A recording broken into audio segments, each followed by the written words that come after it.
I'm 53 and I forgot to have kids. We're approaching the time of year where I really feel the absence of not having a family, and it's so short-lived and so passing. The other time of year is Easter. And the reason I feel that sense of emptiness and loneliness and what have I done with my life and I should have had children and I don't have that cosy Christmas family around me is because it's a really exclusive time of year. Not exclusive in a bougie way, because let's break the word down. It's exclusive because you're being excluded. I didn't kind of create a life for myself like that. But also, I've stopped blaming myself. Yes, I made those choices, but I met some real wrong uns. I'm approaching another Christmas with my fur baby alone, but I love Christmas and I love all of the movies and all of the lights and the food and parties. I love all of that, but yeah, it gets kind of lonely. And for anyone asking me, yes, I have celebrated Christmas many years. I have been invited to wonderful Christmas dinners. What does celebrating Christmas actually mean? Because if I receive presents and I give presents and cards, what does celebrating Christmas mean? Is it just a dinner? Because I do everything else around it. So what does it mean? Anyway, let's take a little minute to appreciate my eyelashes, please, because these are my own lashes and I've been using the Glow For It serum for a while now. And if you compare it with my previous videos, you'll see, look how great they look. So that is another Christmas idea for you guys, a little Christmas gift, and Glow For It. If you want to send me some serum, Glow For It. I was in my mid-30s when I had started a new job, and about 3 days into this new job, I had a coworker come to my office and they wanted to get to know me. And we had sat down and we were chatting, they were telling me a little bit about their life, I was talking to them about mine, and one of the first questions out of their mouth was, "What does your husband do? How many kids do you have?" And immediately the sensation that came over me is what I have coined the white hot shame of singleness.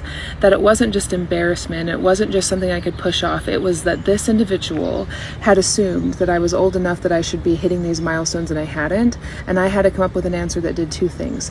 It told him that I wasn't married with kids, and I didn't want him to feel bad. And so I was just kind of like, and I had to act like it didn't matter. I had to act like I didn't feel any of those things, all in the span of like 3 seconds. So I answered really quickly. I was like, "Oh yeah, I'm not married, I'm single." And then I asked him a question to kind of move the conversation on from myself. But it was something that I had been exhausted at that point of always having to explain, because the first question out of people's mouths was often like about my companionship, about my posterity. It was never about me as a person. It was always about me in conjunction with other people. So I think that's what's sometimes very hard to explain to people who've never had that sensation. It's the constant exhaustion. Always being put into settings where you're reminded of your singleness. Like maybe you don't want to be reminded, but you're in a position where you're either at a gathering, you're at a party, you're at work, you're meeting new people, and you have to be aware of how you're going to explain that you're not with somebody. And unless you have had like long-term singleness or you've been single on that side, I think a lot of people that have been in relationships don't understand how often that question is asked. And someone could say, it's not a big deal, he just asked you a question, you just answer it and move on. But it's like you don't understand when you're always having to answer it and when you're always having to feel less than. Because he made this assumption of where he thought I should be in this life, which was with another person. It's almost as if those were the only milestones that counted. Me being in a relationship and me being a mom. It's that compound pain that I've talked about before, this idea that, yeah, one time doesn't matter, but when you've done that for like decades in your life, of course it's gonna get hard to not take that into your heart. I had coined it the white hot shame of singleness because to me it felt deeper than just like frustration, embarrassment, longing, all of that. It felt like I was wrong. It felt like there was something wrong within me because I couldn't attract somebody. And so that pain after the compounding years of being asked questions like that and feeling about it internally myself had gone from like this fire burning shame where I could see the flames to something so hot it was just white hot, and it hurt so much. I wish so much that I had the answer to make it easier for you if you're feeling that, but please know that you're not alone, and I hope that you can do a better job than I did at disconnecting it from your worth. Your relationship status isn't your worth. Sending love to y'all. I am so grateful that I never had kids. And I may be biased, but I think one of the best things about being single and child-free is the strong sense of self that you cultivate just with you without it being enmeshed in the roles that you play for other people in their lives. So sometimes I think back in my life when I was presented with the opportunity to do those things and take that path. And there's absolutely no way that I would have ever grown into this person that I am now, that I love. And although I probably would have been a really dope parent, I definitely would have hated my life because those choices would not have been aligned to who I now know that I am. And I can say with 100% assuredness. I know all the moms are going to be like, I know who I am. Cool. I'm sure you do. I'm sure you do. But do you know who you are without your kids? It's kind of impossible because it's really hard for you to disentangle that role as a mother as who you are as a woman, right? I think that's a lot of the reason why women get so frustrated with motherhood is because they lose their sense of identity. And I think when you're child free, and especially when you're single, like you just get to flourish by yourself. So to the women who are single and child free, just take a moment to congratulate yourself because you have built the best relationship there is, and it's the one with yourself. Well, tell me, you don't have any kids without telling me you don't have any kids. Like, y'all don't understand that people actually know how to balance their lives. They know how to balance things. Well, you don't know who you are. Without the kids, you'd be lost. You'd be this, you'd be that. Y'all, it is true that you spend a lot of time taking care of your kids, obviously, because that's what you want to do. But who you are is a mother. You are a daughter. You are a wife if you are married. You might be a painter or whatever your career is, right? You begin to say, this is who I am. This is what I want to be. This is what I want to do with my life. A lot of modern women are not good at that. And so they get on here and tell women who are actually happy in marriage, oh, you don't know what you're doing. You don't know who you are outside of your family or who you are outside of your children. I actually do. This is the life that I've picked. You didn't pick it. And now you're sitting up here trying to tell me that I don't know who I am just because you couldn't figure out who you were. You needed a therapist. I was already doing it. I was already running it. You don't have to sit up here and try to tell me who I am and who I'm not and that I'm lost. You're lost. And that's what we see with a lot of modern women. They're lost. They don't know where they're going. They don't know what they're trying to do. And they think everybody is just as dumb as they are. Being single in your 30s can be such an odd place to be emotionally, because I got a call from my best friend this morning that she's engaged, and I was very happy for her. But at the same time, I felt this just pang of oh man, I'm still here. I'm still doing what I was doing last year at this time, just single and not sure where I'm going to go with that. Sometimes I get kind of in my head about it, and I tell myself, oh, you're such a bad friend because you're not fully happy for them and only happy for them. And I don't think that's true, right? I am so happy for her. They've been dating for 10 years, and this is my best friend of 30 years, I'm so excited for her to move into this chapter of her life. It just is a little bittersweet because I don't get to go with her in this, but I get to be next to her. You know what I mean? But I'm not doing the exact same thing that she is. And one way that I was helping myself kind of think through this was that it's okay to be sad for myself, but happy for her at the same time, and be able to hold those two emotions equally at the same time. And just because they're getting married and they're moving forward doesn't mean that I'm being left behind. It doesn't make me less than that I'm not married or I'm not dating anymore. And that's how you know that you can truly be happy for someone while also not diminishing your own worth at the same time. So is it conflicting? Absolutely. I was thinking to myself this morning, oh no, I'm back here again. I'm still single and feels like my life hasn't moved forward. But that's not true. I've done so much for myself as well, and I've grown so much internally as well. And when my best friend told me, she even told me this as well. She was like, Lauren, you're moving through life with so much more awareness and so much more grace for yourself. And it's just clear that you've grown as well. And I think we need to acknowledge that sometimes for ourselves and for our other friends, right? You can't just say that these big milestones of getting engaged and having babies and buying houses, those are big milestones, but there's also huge milestones of internal growth that you also have to give yourself to. So in case this is you and you're going through something like that and you're feeling left behind, I'm just reminding you that it's okay. And you're doing amazing. You know what's hard about being single that no one really talks about? When life gets scary, like health worries, work stress, or those 3 a.m. spirals, you realise it's all on you. This week, I've had a bit of health anxiety and stress at work. And when you live alone, your mind can go to all those what if places. Like, what if I lose my job? What if I got sick? Who would actually look after me? And it's this weird mix of trying to be rational, but also managing the overthinking. Sometimes I just send a ranty voice note to my sister, or I talk it out with my AI therapist, like literally ChatGPT. Don't judge, he's great. Or even bump into someone who reminds me I'm not alone. Because that's the thing, being single doesn't mean you're unsupported. It just means you have to reach for your support differently. If you're feeling that way too, journal it out, talk to someone, and remind yourself of everything you've already survived. You've been through heartbreak, loss, anxiety, and you've made it. So whatever's coming next, you'll handle it too. And just know you are not alone. You're just learning to hold yourself, and that's actually pretty powerful. And they're going to sit up here and tell us, while y'all talking to ChatGPT, their AI therapist, don't judge. Well, how come y'all judge men for playing games? Oh, go outside and connect. Go outside and you see women that go, oh, I definitely understand. I do this, and this. But if a man is saying, my escape is playing games, that's what I like to do. Oh, you're not developed. You immature for doing that. So you're saying that 51% or more of men are cruel? Oh, absolutely. And I'll take it a step further. It's more than that, because if it were only 51% of men were cruel, I would be fucking thrilled. That would mean that 49% of all men were good, decent, kind men that we could trust, that we wouldn't have to choose the bear.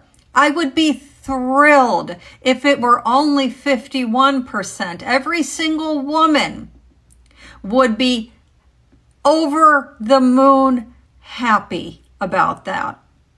Divorce rates would be falling. Marriage rates would be through the roof. It wouldn't be embarrassing to have a boyfriend. Birth rates would be skyrocketing if only 51% of men were cruel. That number is much higher. Think about it. You have yourself a room. You put 100 men in there and you take 51 of those men, they're shit. That leaves you 49. All of them are good ones. Do you know of a single woman, or actually man, who personally knows, can make a list of 49 men that they know are decent and kind? If it was only 51% of men that were cruel, I would have nothing to talk about on here, that's for sure. Woman in the comments said, sorry for this. What does it mean to choose the bear? I'm in another country and have never heard of this. You want to know why you've never heard of it? Because you don't live around stupidity. There's going to be nothing like the female loneliness epidemic that you're going to see with this generation of women when they hit the 40s. It's going to be out of control. Many years from now, there is going to be a quiet crisis, loneliness in women especially. Not because women failed, not because they weren't capable or intelligent, but because they were handed a script or a blueprint that left out the consequences. Be self-sufficient, put your career first, you don't need a man. So they followed it. They pushed love down the line. They delayed the family. They treated commitment like something that could always wait until it didn't. Fast forward a few years later. You're older, no partner, no children, no legacy, just some noise to fill that silence. There's going to be nothing like the female loneliness epidemic that you're going to see with this generation of women when they hit the 40s. It's going to be out of control. When these 20-somethings hit 40-something, there's going to be massive devastation. There's going to be, the pharmaceutical companies are going to be like, yeah, cashing in on the antidepressants and all of that if they go that route. One of the things I think is hardest about being single or perpetually single is the fact that, especially as you get older and everyone around you starts to like partner up, you are no one's priority. And I know that I'm going to get the couple people jumping in on this conversation being like, even if you're in a partnership, it doesn't mean that you're the priority. I just need you to sit down for a second. Keep those thoughts to yourself, because I'm not saying that they're not valid, but this conversation right here is about how painful it can be to be always considered last, to be considered last among well-meaning friends and family who just have other priorities in order. They have their children, their spouses, and you just by default sort of drift to the bottom of that list. It might mean that no one is actively going out of their way to like spend time with you, or they don't necessarily think of you first when they're doing an activity. And it's not that people mean to be hurtful, but if you go your whole life without it, you do start to feel the isolation of it. It's almost like the otherness of it, like you never come first for anyone ever. It's hard not to internalize that the longer you go doing life on your own. It can be so lonely and more wildly traumatic than I think people realize. And it's a small thing, but when you wake up each day and you know that although there might be people around you that love and care about you, nobody's wondering what you're doing with your day or how your day is going. That's not like the first thought that comes to their mind or how they're going to help you get through your day. It just stings. I do get very triggered around going to my brother's at Christmas and all the kids being there and I'm the only single person there, and I've started feeling, I mean, he doesn't know this, but I feel I can't help it, and it brings me shame, but like when I see his kids who have now got girlfriends and boyfriends, I feel such shame, and it's awful because I don't want to be that person. I want to be like proud auntie and the auntie that they all get on with, and you know, but I get so sort of locked in my shame that I then don't become the best person in the room because I stop talking. There has been no man that I have met who I felt like could give me what I wanted out of life and would be in addition to the life that I've built for myself. And that is such a peaceful place to have gotten to. And there's a lot of men that are having a peaceful life without you. Period. End of story. Girl, nobody care about what you're talking about. Being called wife material or wifey material is actually an insult. What that essentially means is that you look trainable, submissive, and subordinate. As a divorce lawyer, I hear this phrase thrown around like it's a compliment, when really it's a checklist for how controllable a woman appears. When most men talk about wife material, they aren't talking about partnership. They aren't talking about emotional intelligence. They aren't talking about ambition, stability, character, or strength. What they really mean is she won't challenge me, she won't question me, she won't outgrow me. They want a wife who fits into their life, not one who builds a life with them. They want someone who bends easily, forgives quickly, sacrifices constantly, and complains never. That is not wife material. That is unpaid labor dressed as compatibility. Men say they want a traditional wife because they think that means obedience on demand. But when you flip the script and ask if they are traditional husbands who provide, protect, lead, and sacrifice, suddenly the room gets very quiet. The tradition they want only applies to her. Men will overlook the woman who challenges them, inspires them, and expects accountability, and instead pursue the woman who seems easier to manage. Not because she's better, but because she is less threatening to their ego. But here's the part that men forget. The woman who looks like wife material on the outside might also be the one who wakes up one day and realizes she has been performing instead of living. And that is exactly when she ends up in my office. Not because she failed as a wife, but because he failed to understand that being a wife is not a personality trait. It is a role in a partnership, and a partnership requires effort from both sides. A real wife is not silent. She is not ornamental. She is not waiting to be shaped or instructed. A real wife is a force. She's a builder. She's a multiplier. She brings value because she values herself first. So if wife material means obedient, submissive, and easy to manipulate, then no thank you. That is not a compliment. That is a warning sign. If a man wants wife material, he needs to become husband material. Otherwise, he's not looking for a partner. He's looking for an employee. And last I checked, marriage is not a job posting. You're not the problem just because you're the only one in the relationship who actually brings up the problems. Because your husband had decided that nothing bothers him and therefore he doesn't have a problem with anything, which makes absolute sense because you're probably doing absolutely everything. So what does he have a problem to have with? And then somehow he's made you believe that you should be the problem solver, because if you're the only one with the problems, then you must be the problem. Then you need to solve that problem, which actually just gets him off scot-free from having to take any sort of accountability for the problems that he's created and refuses to take accountability for and problem solve for. Women aren't bad communicators. Men have just been taught they don't have to listen. Men have gone to their partners, to their boyfriends, to their husbands, and they've talked about their feelings, their emotions, and their needs. And then they're told, well, you're just not communicating clearly enough. You just need to communicate more clearly. He's not a mind reader. You just need to be a better communicator. So women go back and they really think about what they want to say. They might even write it down because they don't want to forget anything. They want to be really clear and really concise. So then they go back and they're really clear and they're really concise. And then they're told, God, you don't have to be such a bitch. Maybe if you were a little bit nicer, people would listen better. So then women go back and they're like, okay, I just need to be a little bit more sweeter. I just need to be a little bit more palatable. So then they kind of dumb it down, because men don't want a woman who seems too knowledgeable, because then she won't listen either, because then it's an attack. Then they're made to feel unintelligent.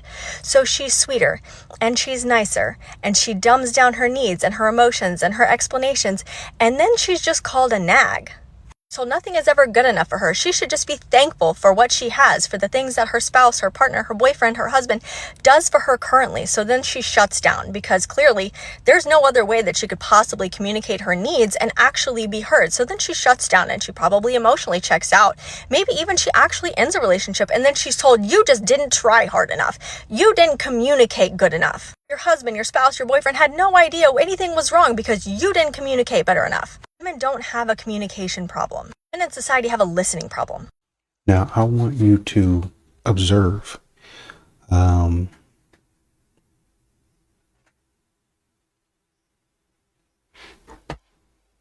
this video. She talks about not having no time to do stuff. But yet here she is, posted up in a random parking lot because she's so bogged down with all of the things that she has to do in life. I don't got no time to do anything. I don't have any time for myself. Well, why are you in a random parking lot talking if you don't have no time? Right? And the end result of this video is 1 minute and 30 seconds. But you know it takes her longer to edit this video, to record it, to do multiple takes, to make sure that nobody's watching.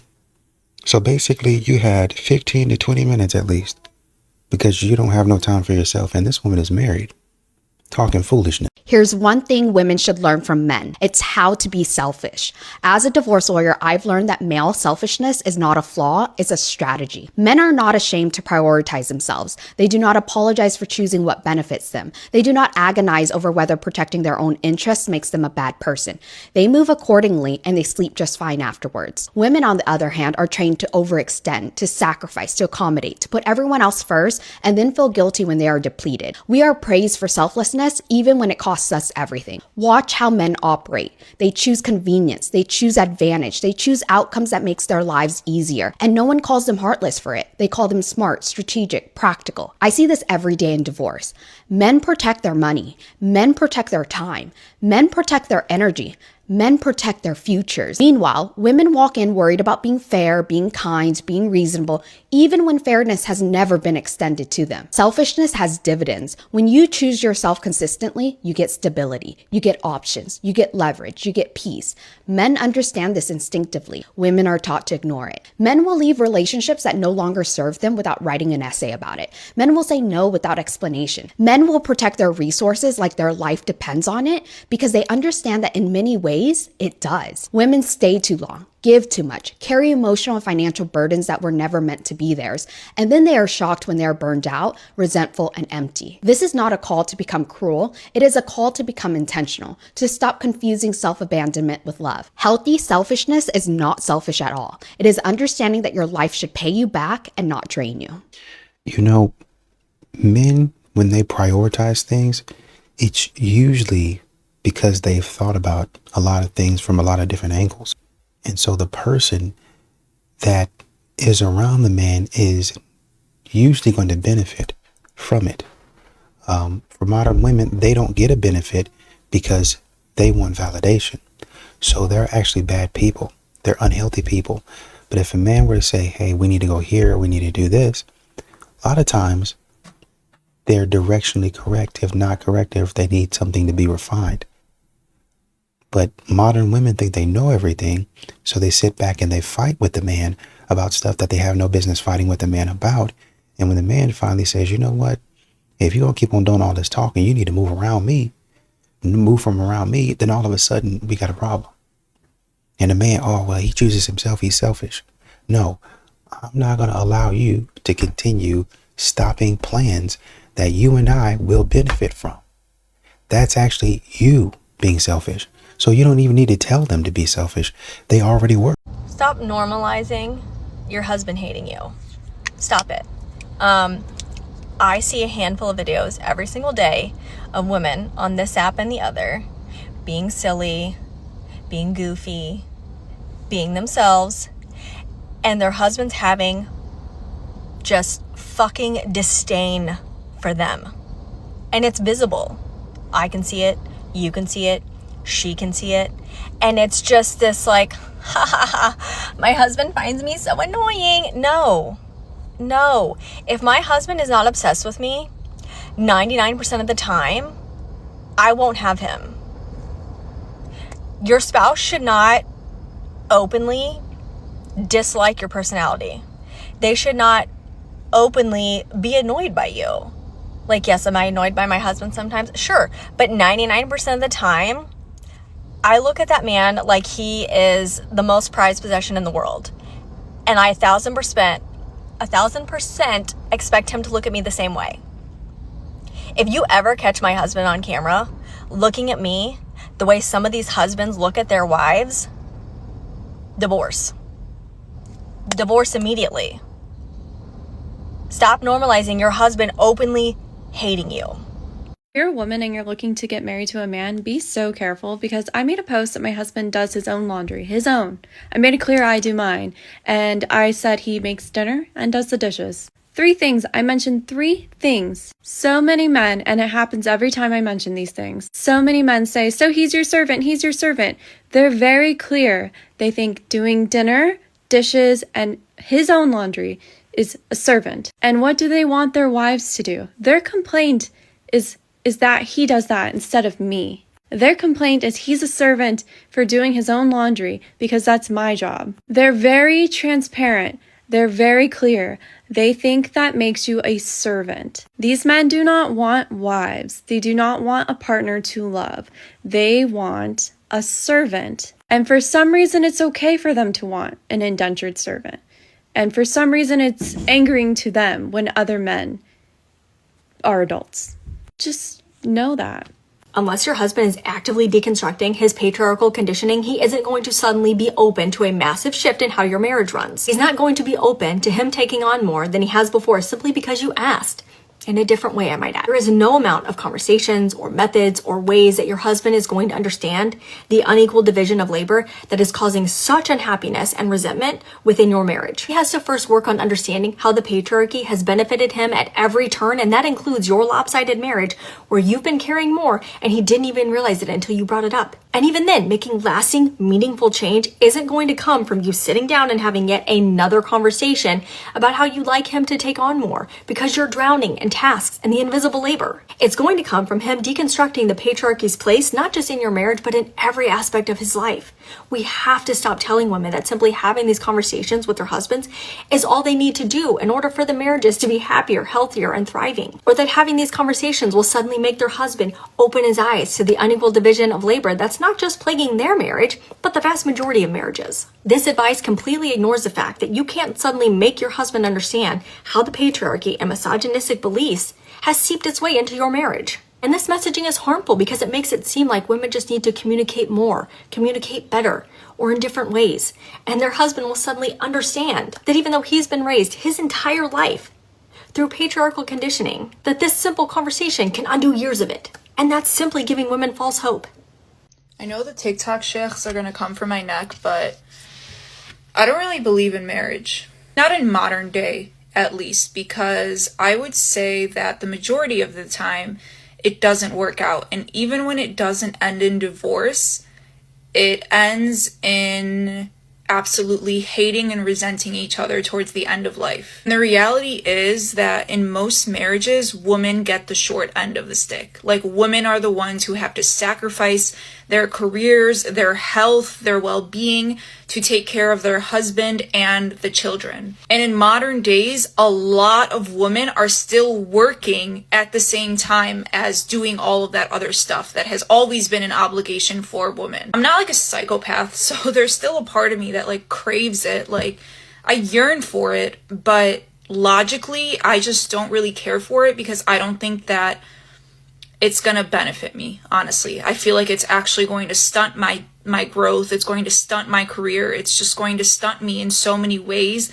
and I'm going to grow to hate that person. I didn't have to be in a marriage to have observed that and literally hundreds of marriages of the people around me. There's also a part of me that's just skeptical about the idea of being with one person for the rest of your life. And because so many people go into marriages with such high expectations, like they think it's going to significantly improve their lives, and then they're like quickly humbled within the first few years of marriage, I just feel like that actually sets people up for even more pain and heartbreak. Because society and just like our families have raised us to glorify marriage or to see it as like our end all be all purpose in life.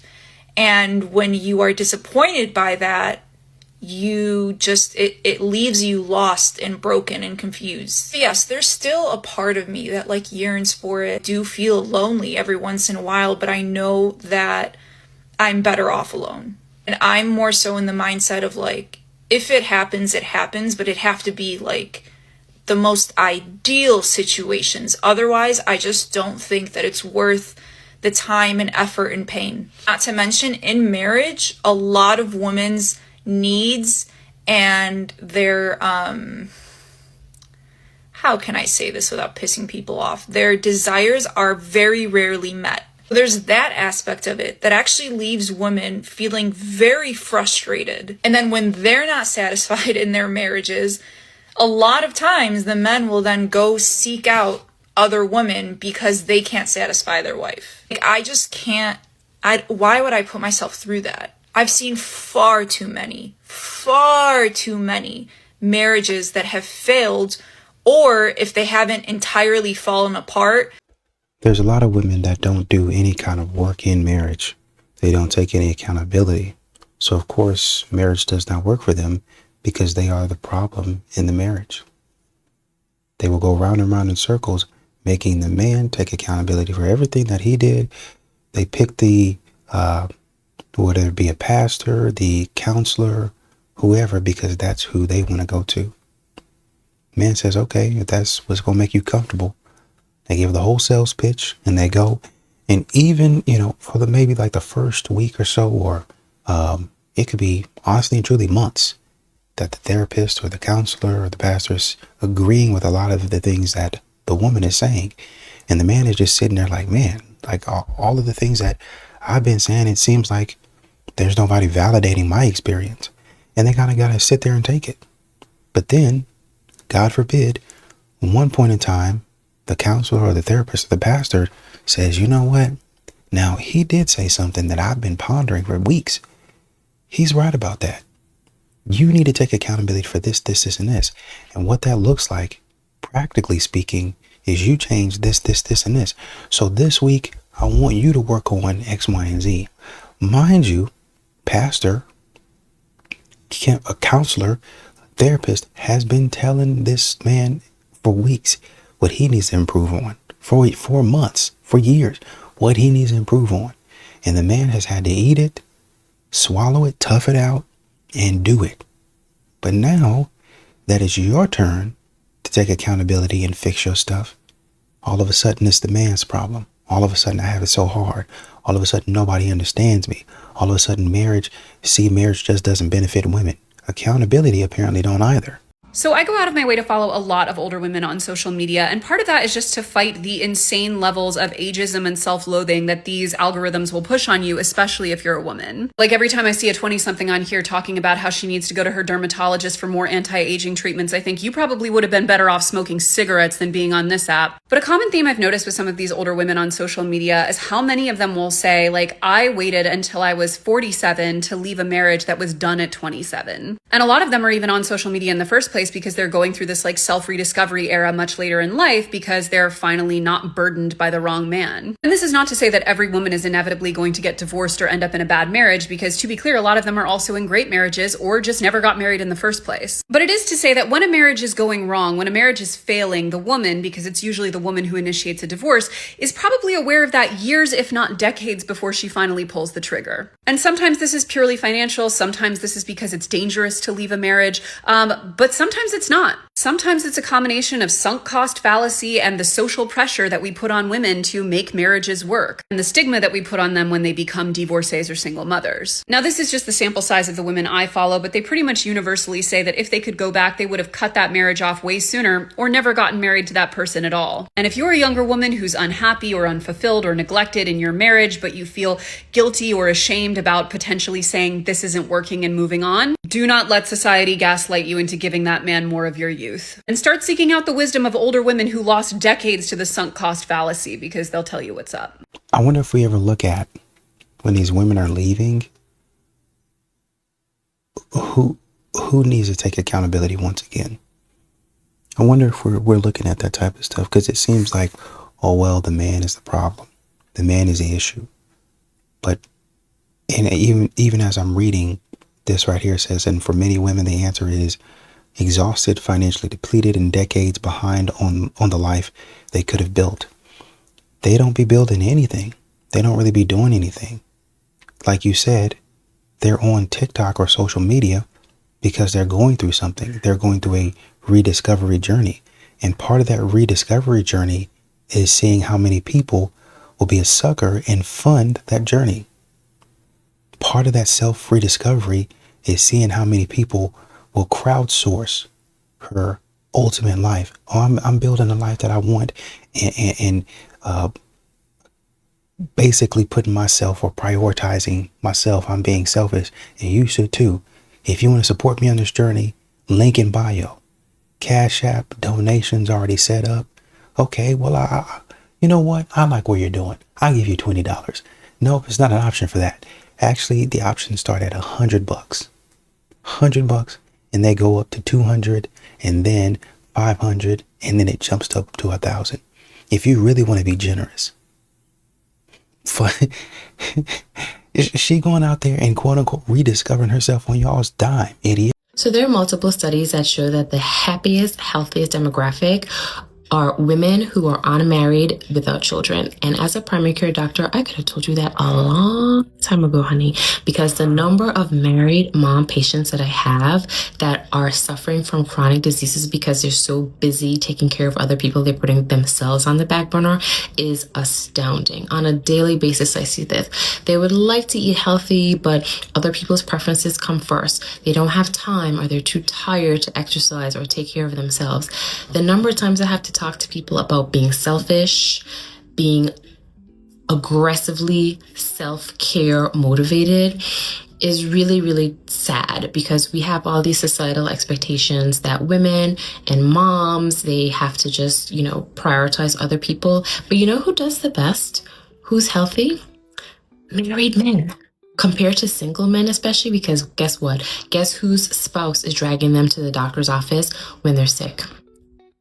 Married women do not have the health outcomes that married men have. What does that tell you? So single, childless women, you have it good, more power to you, okay? By the way, these are your doctors. This is Dr. Kimberly Rogers in internal medicine, misquoting this stuff. So there's that. Just a simple Google search will tell you that this is untrue. We have ChatGPT, we have Gemini, we have multiple things that will sit up here and tell you that this is not true. Ladies, listen up. I'm going to put y'all in on a little secret. Don't ever say I ain't told y'all nothing now. There is a kind of love that men secretly crave but rarely know how to ask for, okay? And it's not loud love, it's not controlling love.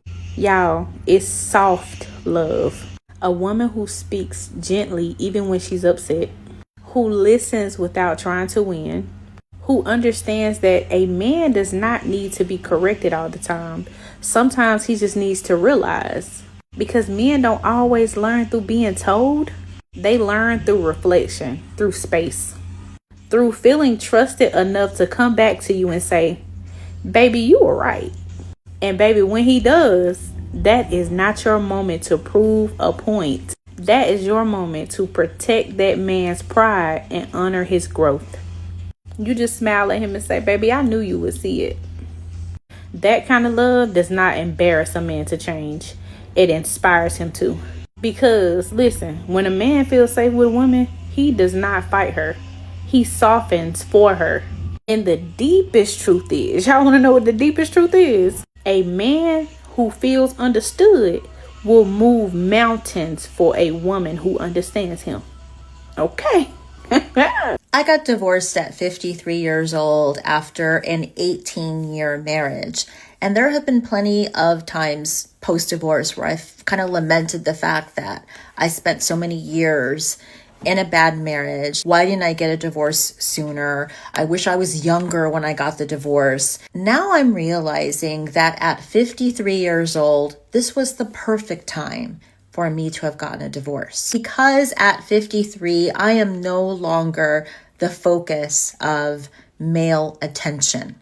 And because I'm no longer the focus of male attention, I'm no longer seeking male validation. When I was a teenage girl and I started getting attention from boys and men, I kind of found myself on this hamster wheel of wanting attention because the attention made me feel good. It made me feel pretty. It made me feel smart. It made me feel confident in myself. It was just a very slippery slope from receiving attention to actively seeking male validation. What a man thought about me mattered, because eventually it was going to lead to a man choosing me to be his wife. And once I was chosen as a wife, I could relax. I could just finally be myself because I was going to have this man who loved me and accepted me for who I truly was. But once I got into an actual marriage, I found out I was still on that hamster wheel. I was still seeking attention from my husband, seeking his validation, seeking his time. It just never ended. Now that I'm divorced and I'm 53 years old and I'm no longer receiving the attention from men that I used to get, I feel like the world looks different. I feel like I can make decisions with a clear mind because the only person that I'm thinking about is myself. I'm not thinking about what a man wants from me, what a man needs from me. And that goes for like big decisions to like even small decisions about like what I wear or how I do my hair. I'm just doing everything for myself.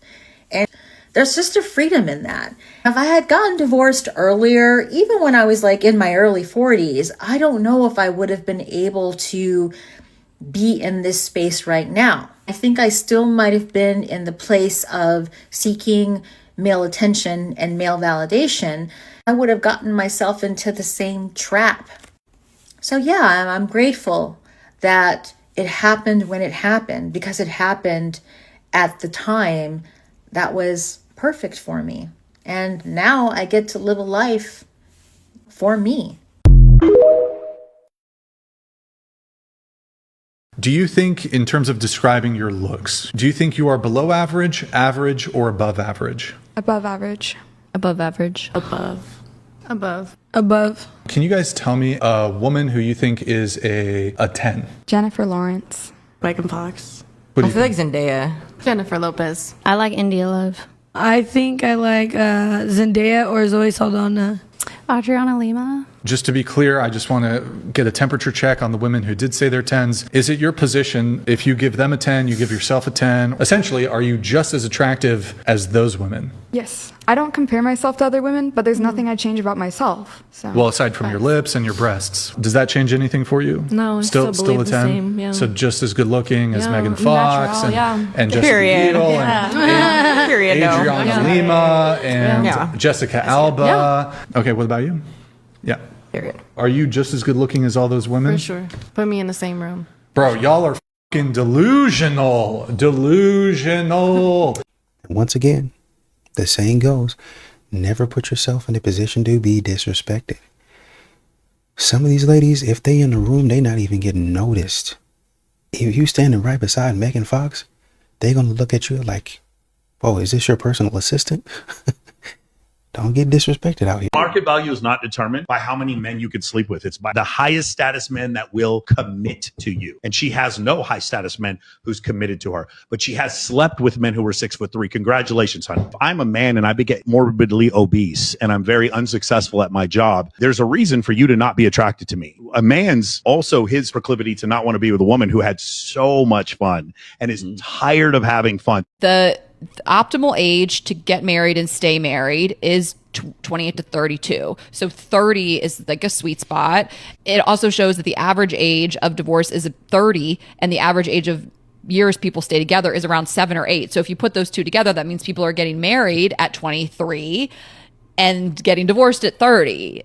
I think that 27, you have this awakening, if you believe in the Saturn returns, but everybody goes through something at 27 and you start questioning your life decisions and who am I and what fulfills me and what am I doing with my life and your relationship. And so if I were to say get married at least after that, and we're going to get into way more of the nuance here. Yeah. But I just think about age and do whatever you want to do. It's some women's dream. I just want to get married young, be a young mom, but please don't feel the pressure. Like just wait it out, figure out who you are, figure out what you're into, build a career if that's something that you want to do.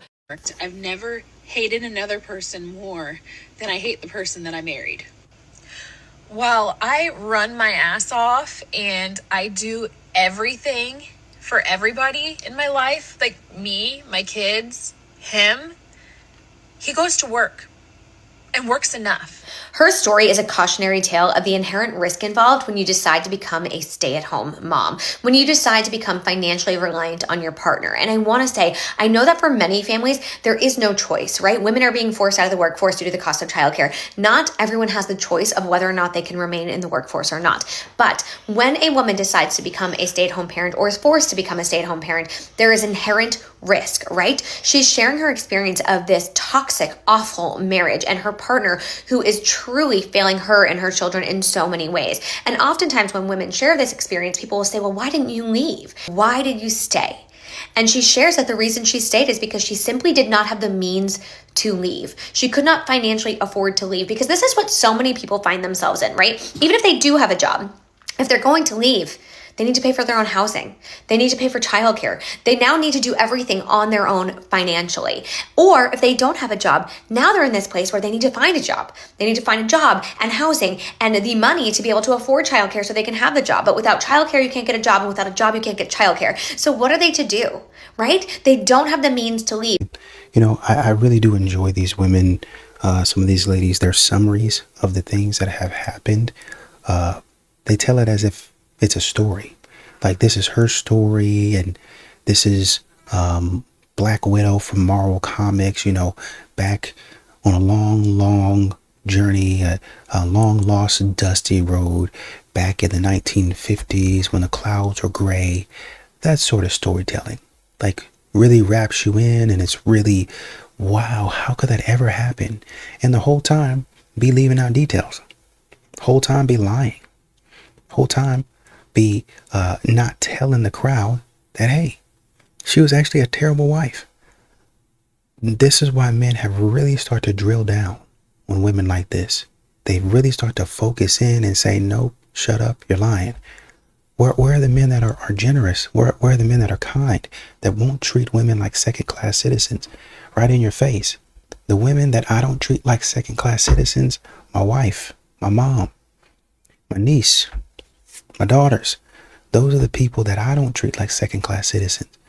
For you modern women out here, and really honestly and truly, every other average everyday woman doesn't get treated like a second-class citizen. But for you modern women who act like you have no sense, who think, oh, it must be a man's problem, who spin these stories and web of lies, how he just must have did this and she's going through the struggle and we got to stay in the fight with her. Really got to start holding these women accountable for the stupidity that they've done.